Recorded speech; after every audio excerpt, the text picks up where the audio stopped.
founded the Legion of Mary on the book True Devotion to Mary, on Blessed Grignon, Saint Grignon de Montfort's book.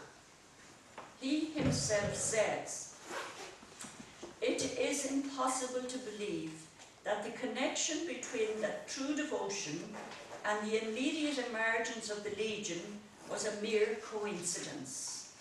There was too much supernatural design and too little human contrivance." He had grasped the message of Grignon de Montfort's book, and he enthused it to others, and from that grew the Legion of Mary, the spiritual army for Our Lady. So true devotion is not just added on afterwards. It is, as it were, the ground from which the Legion of Mary grew, and therefore is very important for us. And in the words of Blessed Grignon, true devotion consists in surrendering oneself in the manner of a slave to Mary and to Jesus through her, and then performing all our actions with Mary, in Mary, through Mary, and for Mary. Now there are other aspects to the true devotion, but that's the heart of it. Surrendering ourselves to Mary, so that all our actions are done with her, in her, through her, and for her. And as members of the Legion of Mary, that's what we're doing, isn't it? We don't have to necessarily make a separate issue out of being followers of Grignon de Montfort. As members of the Legion of Mary, we're automatically followers of Grignon de Montfort, even if we don't know it. The handbook says legionary devotion to Mary should be rounded off and given the distinctive character of the true devotion. Now there are some aspects of the true devotion that mightn't appeal to people of the 21st century, but that doesn't matter. The centre of it is what matters. And the centre of it is what the Legion of Mary is all about. And then in the handbook it also says, "Let us then hasten to Mary," I like this little sentence, "with our poor loaves and fishes, and press them into her arms, so that Jesus and she may multiply them." What we do in the line of Legion of Mary work may appear to us to be insignificant, trivial maybe, boring, whatever else, but it's the equivalent of the loaves and fishes. And when we put them into Mary's hands, put them into Mary's arms, Jesus will multiply them. And we don't have to feel inadequate. We have faith in Jesus, and we have faith and love for Mary. And that's enough to make all our actions, but especially those that we do as members of the Legion, very, very valuable. And then, of course, we come to what is for me the clearest expression of this true devotion to Mary at the Agies. When we go up to the Vexillum, what we say there is an expression of Grignon de Montfort's devotion. "I am all yours, I am all yours, my queen, my mother, and all that I have is yours."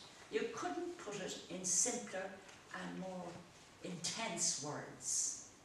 And sometimes, maybe at the Agies, we're sort of, our feet are getting tired, and we've been standing for a long time, and we get up there, and we might even say it, but even outside the Agies, it's a beautiful prayer to say, "I am all yours, my queen, my mother, and all that I have is yours."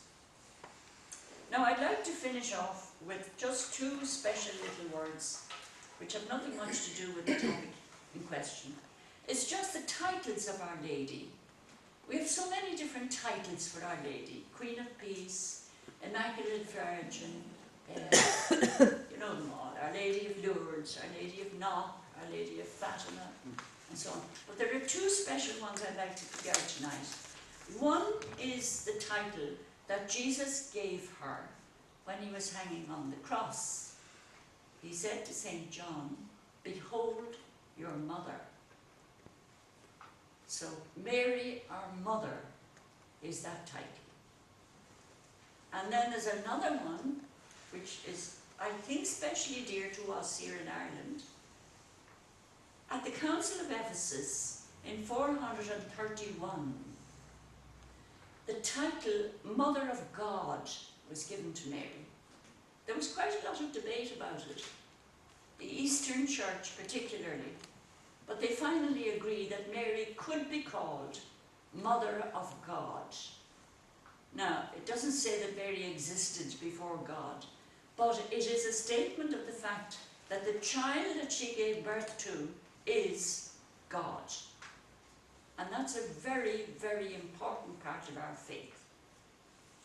And then, of course, St. Patrick came the following year to Ireland, and he must have brought that with him. It must have been a big topic at the time, that this title can now be used for Our Lady, Mother of God. It's a beautiful title. How many times a day do we say it? At least 50 times every day when we're saying the Rosary. We're inclined to miss it out because there are so many other beautiful titles. But those two, Mary our Mother and Mary, Mother of God, are, for me anyhow, very special. And then I'll leave you again with that final little prayer that we say at the Atjes. I'm all yours, my Queen, my Mother, and all that I have is yours. Now, if there's going to be a discussion, I would suggest that maybe we could go back to the first bit and see how we can talk to people who are asking that question. Why is there so much evil in the world? If God is good, why is the world in such a mess? It's a question that people ask, and that we maybe as legionaries might get opportunities to work at. But that's only a suggestion. Nance is the president. Thank you very much for listening.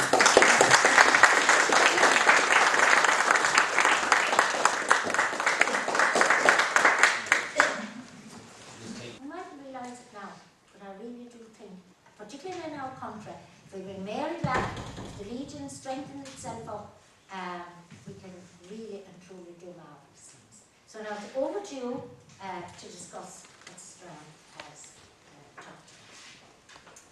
And don't be shy.